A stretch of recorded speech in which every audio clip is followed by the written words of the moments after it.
Good morning mga kaparmer. Ito. Medyo tumila ulit yung ulan, yung bagyong Hulyan. So bisitahin natin yung yung kasoy na pinatanim ko. Na yun, almost 10 days. So tingnan natin. Napakaputik ng daan, oh. So timing lang yung pagtanim natin doon. Nung nakaraan medyo umaraw, and then sinundan kaagad nung may tanim natin yung kasoy, nabuo kaagad yung bagyong si Hulyan. So tingnan natin ngayon.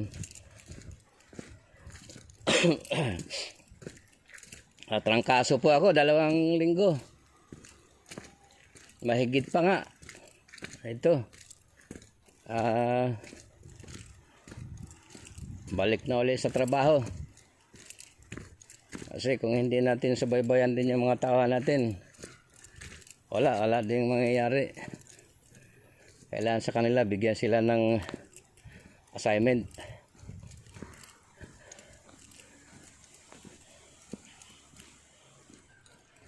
So ito, masukal na naman, lalo na itong portion na ito. Tuloy-tuloy lang kung hanggang saan lang yung matrabaho natin, yung abot lang ng kaya ng ating tauhan, kasi hindi pa tayo makapag-expand ng tauhan. Mabigat masyado kung marami. Binabalansi lang natin nga. Ayan po, ito yung bahagi na yung halos masinsin na rin ng talim to, ng kakao saka abukado. Ayan, nyog. So hindi na natin pinatamnan ng kaso ito. Doon lang sa portion ng na yun, bundok. So ikutin natin. Magpapawis tayo, magbilad-bilad din sa init. Uminit ka din. Papalayo na yung bagyong si Hulyan. Pero marami siyang pininsala doon sa parteng norte. Particularly dyan sa may yung dulo, yung Batanes.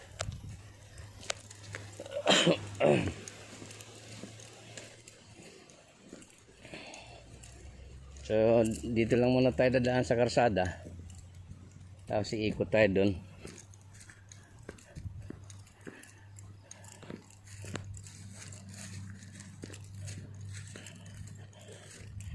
Yan, yung portion na yun, hatam na natin ng kasoyan. Nandyan yung mga dwarf na nyog, pero ayan, namirdi ka agad. Ayan ang papagrass cutter natin nitong maaring bukas siguro, para hindi makalago masyadong damo.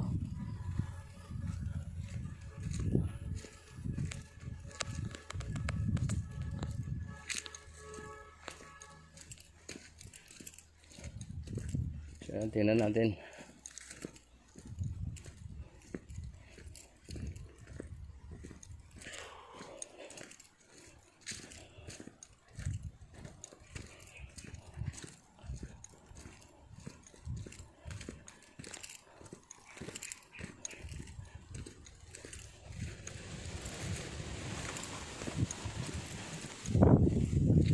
Kaya yung farming, mga kaparmer, medyo talaga siya,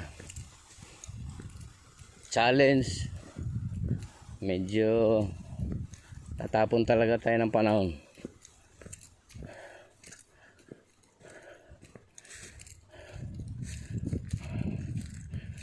At dito ko na nga binuhos yung huling yung panahon. Ito na. Kaya mga kaparmer, so survive na.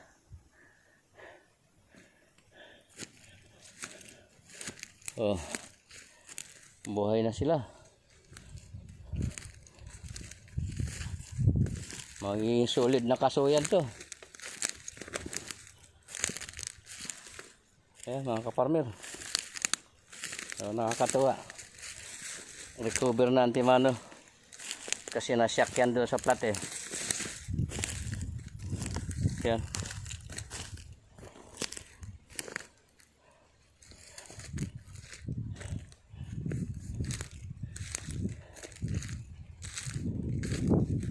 So yan. Yung linyada.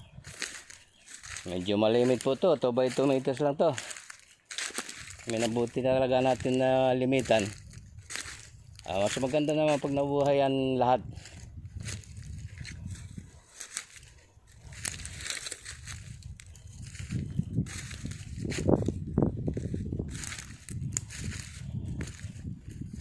Yan mga kaparmer. Ito medyo may pagdadamdam tong isang to. Pero makaka-recover yan. Yan. Yan po. Malawak po na kasuyan to.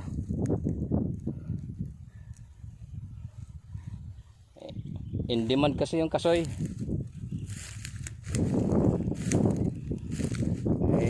Sa ngayon nga, kumukuha tayo ng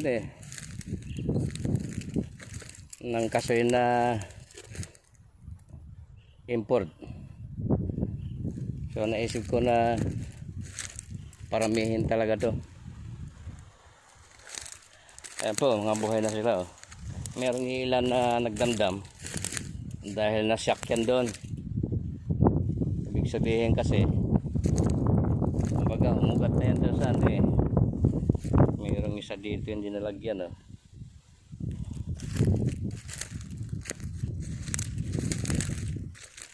So ayan oh.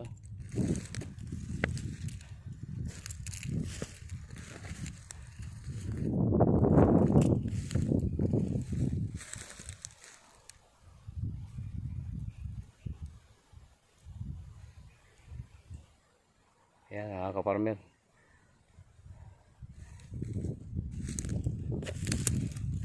Tapos nagpahulip din tayo dito ng nyug, yung dwarf. Ayan ah. Itong mga kawayan na to, pagka gumulang to, putulin na lang to. Pangkubo. Abala din siya sa mga naitanim natin. So yan. Ito kailangan to malagaan din ng linis. Tulad yan mga 1 buwan lang to. Sigurado masukal na ulit to.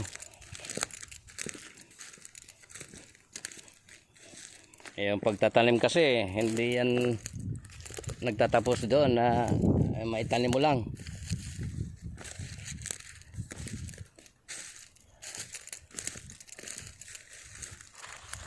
So yan dito talagang malimit-limit ito. So mayroon pa palang bakante dito na hindi pa natamnan.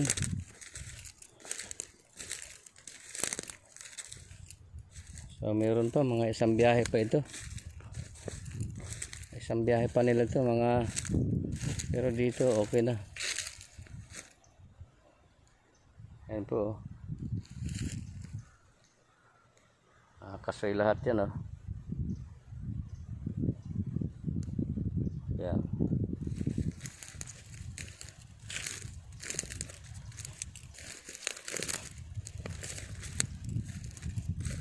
So meron pang bakante na kaunti, siguro mga 100 na lang siguro to. Paulitan natin yan, 100 na lang pala. Estimated mga 100 yung papasok dyan sa natitira. So ito yung kanina hindi ko na pinatamnan dyan sa baba na yan. Yan kasi sinsina masyado dyan may avocado dyan, kakao, may Meron din tayong nyog. So yan dito oh. Yan na yung mga kasoy natin oh.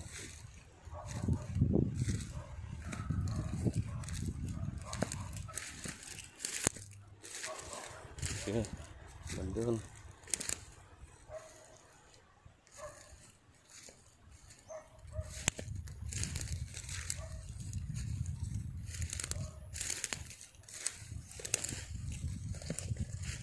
Yung dyan, hindi pa rin na nangyari.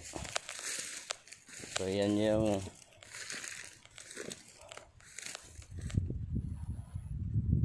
papagrass cutter siguro natin yung area na yan. Oh.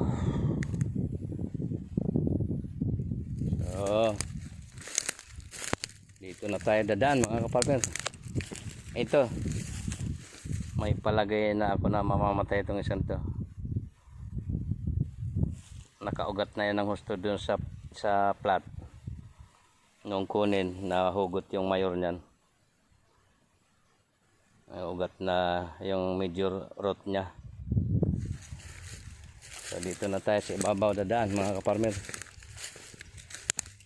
Dito wala pa din, kulang din dito.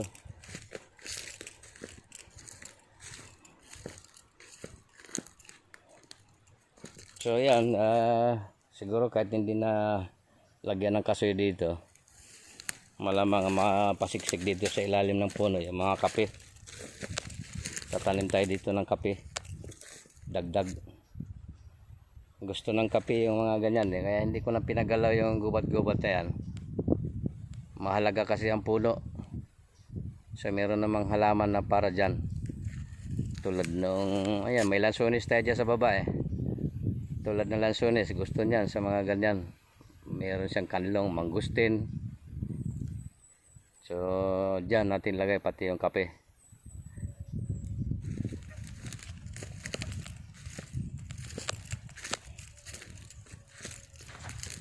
Okay mga kaparmer, maraming salamat sa atin. At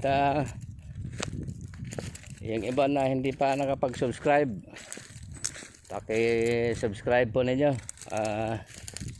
Tulungan lang tayo. Ito mapupunta din naman sa maganda. Makadagdag tayong tauhan. Matutulungan yung iba na hirap sa buhay. Maraming salamat po sa atin lahat. God bless.